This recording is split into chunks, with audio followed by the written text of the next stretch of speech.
didn't necessarily hurt, whereas normalized behavioral and language intervention was a little bit more favorable, and it came with more social interactional benefits. It's not necessarily that we should choose one or the other either. It's the idea that we're kind of we need to combine these two aspects and create a more fluctuating type of therapy that goes along with what the child has in terms of social interaction skills, but also communication skills that they already have, and then also what their strengths are in terms of learning. It also gives an example that discrete trial procedures might be more effective in certain situations, such as teaching specific language structure or vocabulary, whereas social interactional model or developmental models will kind of help you guide towards using the communication in a more generalized setting. The next article that I looked at, Learning Through Interaction in Children with Autism, looked again at social communication based type of intervention. So it looked a lot at seeing whether or not social interaction would increase language, and it kind of did. There wasn't necessarily an increase between group difference, but they did see that there was a little bit more generalization in terms of the group who used social communication treatment. The two other articles that I used, the first Rogers article talked about how children with autism, they generally have their main deficit really is in social communication. So that is kind of why we want to use social communication therapy in order to target these goals and skills.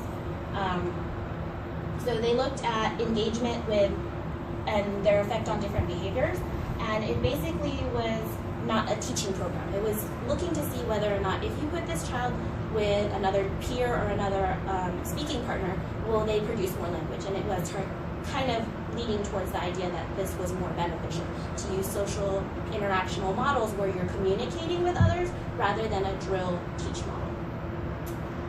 Lastly, one of the Prezat and Mullen articles, Thinking Developmentally Part 1, really looked again at looking at the whole child and the fact that all of us, not even just speech therapists, but OTs, PTs, SLPs, teachers, should look at the child in an approach where you're not looking at just their language or just their social communication interactions, but the child as a whole. What, again, is their strengths as a family? What do we need to learn about this child that is outside of communication and language? So we kind of blended the two approaches in terms of definition and what we were looking at in terms of our research. But to answer another part of the question, I believe the question was, what would you suggest in terms of kind of talking to your other members of the team, how to kind of intertwine these approaches? There is no reason why we need to specifically use just one or the other, but in fact we need to combine the approaches and find an interdisciplinary format for our team. So just like other developmental teams that do testing and assessments, we need to figure out what in each area does this child with ASD need. So maybe the OT is working on sensory integration, we're working on language communication within a social communication setting. The ABA professional is working on, improving negative behavior skills or things like toileting, self-help skills. So one way we can do this is recommend where SLPs can adopt behaviorist concepts. And what the question brings up one idea of using like social stories or visual schedules. We came up with using maybe drilling articulation or vocabulary. Or using pivotal response training or incidental teaching where you kind of set it up for the child to learn in a more social communicational interaction, but still, correct them the way a behavioral specialist would if they're having negative behaviors or things like that. So setting them up for a positive outcome. If a behaviorist were to pick up more developmental social interactional procedures, you would look at prior teaching or tacting the students, give them engagement in order to increase the motivation for that child. If they really, really like trucks, you're going to use trucks to increase that motivation and increase that engagement in terms of a developmental and social interaction model. You could also adopt generalization rules to outside the confines of just DT therapy. So maybe you drill this articulation or this vocabulary at first. Then you would set up the situation where they'd have to talk about these items or this vocabulary words in a situation that's more social interactional, where they're communicating back and forth and having a conversation. And again, I think I have to say, but this may have already come up. Oh, yes, it did. Vanessa talked about how there's a traditional method for ABA, or there's a traditional definition for that. But now there's a new definition, a contemporary definition, called contemporary ABA, that's supported by some students who used to study under Lovas, who was the big name for behavioral therapy and DTT.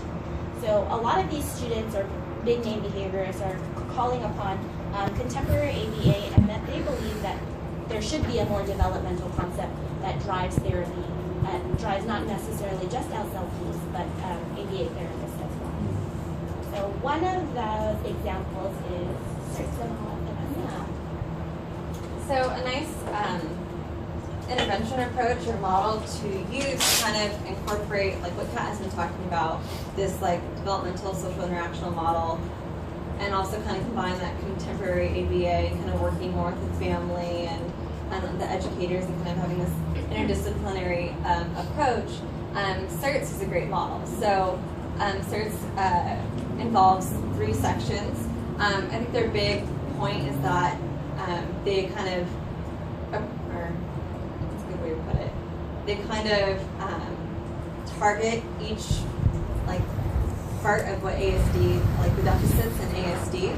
So there's the social communication, emotional regulation, and I think it's like transdisciplinary transactions.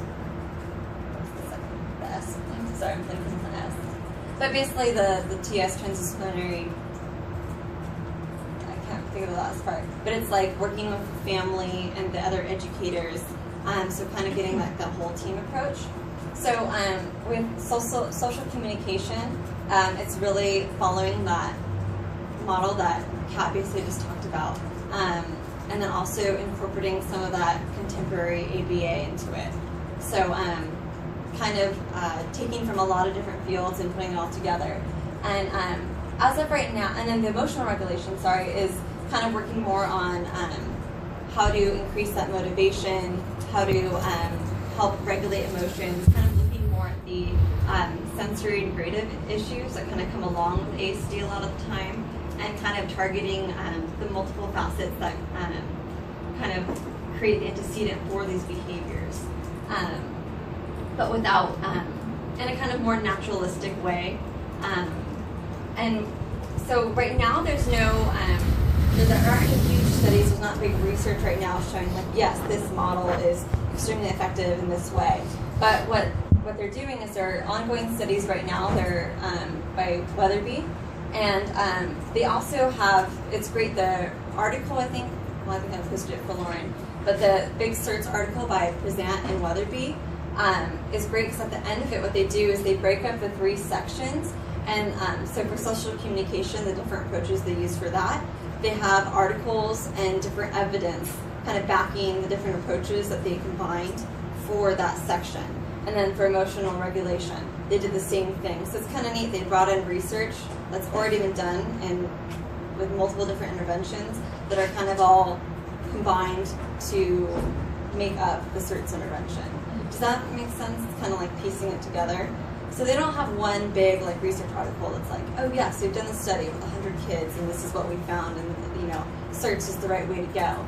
But they've showed like, okay, well, the different approaches that we intertwine all have evidence backing them with these articles and these research studies. And then currently there's a big research study going on right now for CERTS.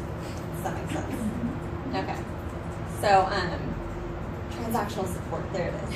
So it's a really nice way to kind of include various approaches, different team members, and working together collaboratively to work with this kid with ASD. It's instead of, like what Kat was saying, is treating them more as individual, not just looking at specific, like different components, or specific target goals that you have, but kind of working with the kid where they're at developmentally, what their communication skills are currently, and slowly building up from there in more naturalistic environments with multiple team members working with them. I think there's just the last. And then lastly, to kind of sum it all up to your team members or your staff members and bringing everything together, I'd have them watch me.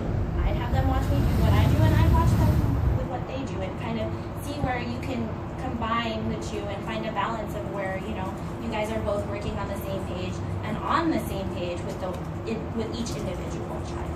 It doesn't have to be with every child, but it was just an idea to kind of work collaboratively and begin the relationship of working not on just a behaviorist level, but on a whole level, something like SIRS.